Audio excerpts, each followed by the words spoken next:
Students, आज हम समझेंगे कि साइंटिफिक नोटेशन जो है बेसिकली इसकी क्या पर्पस है, क्यों नंबर को जो है साइंटिफिक नोटेशन में लिखा जाता है। जैसे ये नंबर हम देख रहे हैं कि ये एक बहुत बड़ा नंबर है। एक ऐसी हमारे पास एक फिजिकल क्वांटिटी है जिसको कि हमने मेजर किया और इसके यूनिट मीटर्स हैं, यानी यहाँ से हम पहचान सकते हैं कि ये लेंथ जो है इसको हमने यहाँ पर मेजर किया। और ये अगर इसको हम रीड करें तो ये जो नंबर है ये 38 करोड़ 40 लाख मीटर है। और ये बेसिकली हम ये कह सकते हैं कि अगर मून और जो अर्थ है हमारी, इन दोनों के दरमियान अगर फासला मेजर किया जाए तो ये फासला इतना ही आता है। अब इस फासले को याद रखना, इसमें जो ये डिजिट्स आ रहे हैं इनकी तादाद सही सही लिखना, ये ज़रा डिफ़िकल्ट वे। तो हम इसी नंबर को अगर एक छोटे अंदाज में पावर ऑफ 10 में, यानी 10 की ताकत की शक्ल में लिख दें तो ये साइंटिफिक नोटेशन में आ जाएगा। यानी इसके लिए एक बेसिक रूल ये होता है कि हमारा जो नंबर है इसका इसको जब हम साइंटिफिक फॉर्म में तब्दील करेंगे तो इसमें जो डेसिमल है, डेसिमल से पहले जो नंबर होगा वो कोई एक नेचुरल नंबर होना चाहिए या नॉन जीरो नंबर होना चाहिए। ठीक है, तो यानी अब अगर हम देखें तो यहाँ पर वो नंबर जो है वो 3 है, इसको हम यहाँ पे लिख देंगे। अब ये -3 भी हो सकता है, यानी कुछ ऐसी मेजरमेंट्स भी जो कि नेगेटिव भी होती हैं। तो हमारा ये होता है पर्पस के जो पहला डिजिट है वो नॉन जीरो होना चाहिए और उसके बाद जो तरतीब है डिजिट्स की वो वही रहेगी। अब ये आप जानते हैं मैथमेटिकली कि ये 3.84 लिख दें या 3.8, यहाँ पर एक दफ़ा इसको दोबारा से ज़रा लिखते हैं जी, 3.840 लिख दें या 2 3 4 zeros और लगा दिए जाएं तो मैथमेटिकली दोनों बराबर हैं। हम यहाँ पे सिग्निफिकेंट फिगर्स को इस वक्त जो है वो डिस्कस नहीं कर रहे। तो फिलहाल हम ये कहते हैं कि ये हमारे पास 3.84 और इनटू, अब ये 10 की कितनी पावर बनेगी ये हमने देखना है यहाँ पे। तो बेसिकली जब डिजिट को मूव किया जाता है राइट साइड पे, अगर आप देखें तो यहाँ पर राइट साइड पे हम मूव कर रहे हैं, सॉरी लेफ्ट साइड पे मूव कर रहे हैं। तो लेफ्ट साइड पे मूवमेंट में जो डेसिमल की मूवमेंट है इस पे जो 10 की पावर बनती है वो पॉजिटिव बनती है। यानी ये क्यों बनती है जी, इसका रीजन ये है कि हम एक बहुत बड़ा नंबर है ये, अगर आप देखें 38 करोड़ 40 लाख। अब मैं इसको 3.84 की शक्ल में लिख रहा हूँ तो जाहिर बात है कि डेसिमल अगर इधर शिफ्ट हुआ है लेफ्ट साइड पे तो कितने डिजिट मूव हुआ है। अगर हम इसको देखें तो 1 2 3 4 5 6 7 8, हमने इसे 8 डिजिट जो है वो मूव किया है लेफ्ट साइड पे।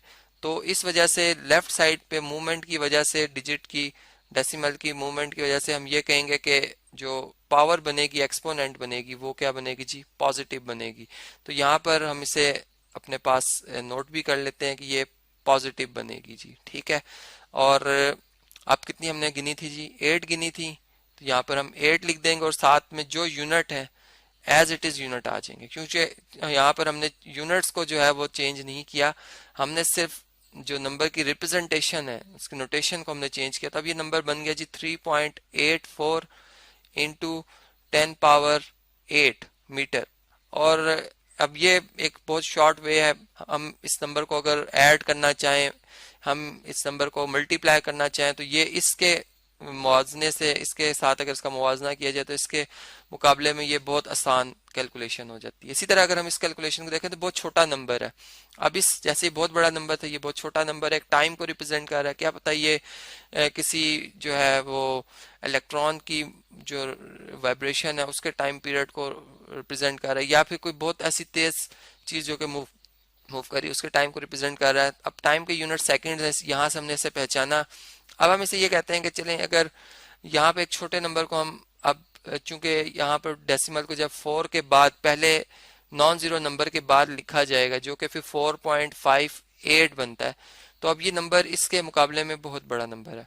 और इसमें हम कितने डिजिट जो है मूव करके आए हैं जी, गिने तो 1 2 3 4 5 6 डिजिट्स जो है वो हम मूव करके आए हैं।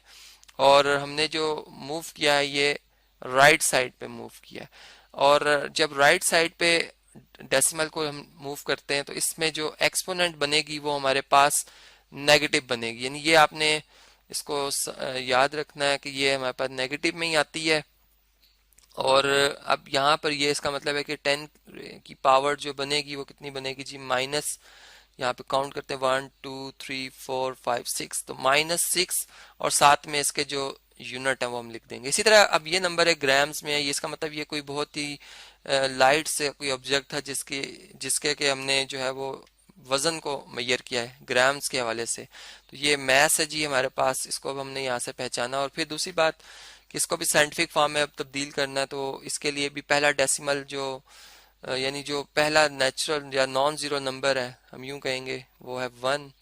तो यहाँ पे 1 आ जाएगा, फिर 0.6 आ जाएगा, और 10 मल्टीप्लाई बाय 10 पावर कितनी बनी 1 2 3 4 5 6 7 8 9 10 11 12 12 बनेगी और नेगेटिव बनेगी चूंकि हमने राइट साइड पे मूव किया। तो इस तरह से ये हमें बात समझ में आई कि इन जनरल अगर हमारा कोई नंबर ए कोई भी रियल नंबर होगा, ठीक है, जैसे ये हमारे पास नंबर थे, तो हमने इसी नंबर को बी यानी जैसे ये बी 1.6 है इंटू 10 पावर एन लिखा। एन जो है बेसिकली ये इंटीजर है। आप जानते हैं कि इंटीजर्स जैसे यहाँ नेगेटिव भी हो सकते हैं, पॉजिटिव भी, जीरो भी हो सकता है, ठीक है। तो इंटीजर्स को यहाँ पर अगर आप, मैं एक दफ़ा आपकी रिवीजन करा देता हूँ कि सेट ऑफ इंटीजर्स में ये एलिमेंट्स आते हैं, तो इनमें से कोई भी हो सकता है। और बी जो हमारे पास नंबर है वो 10 से लेस होगा यानी इक्वल नहीं हो सकता, और 1 के इक्वल भी हो सकता है और 1 से बड़ा भी हो सकता है। तो इस तरह हमने अभी जो भी प्रॉब्लम देखा कि यहाँ पे देखें तो बी 4.58 है, यहाँ पे 3.84 है, यहाँ पे 1.6 है। तो इस तरह से ये जो है, इस तरह से अगर हम एक नंबर को रिप्रेजेंट करते हैं तो ये इसकी साइंटिफिक नोटेशन कहलाती है।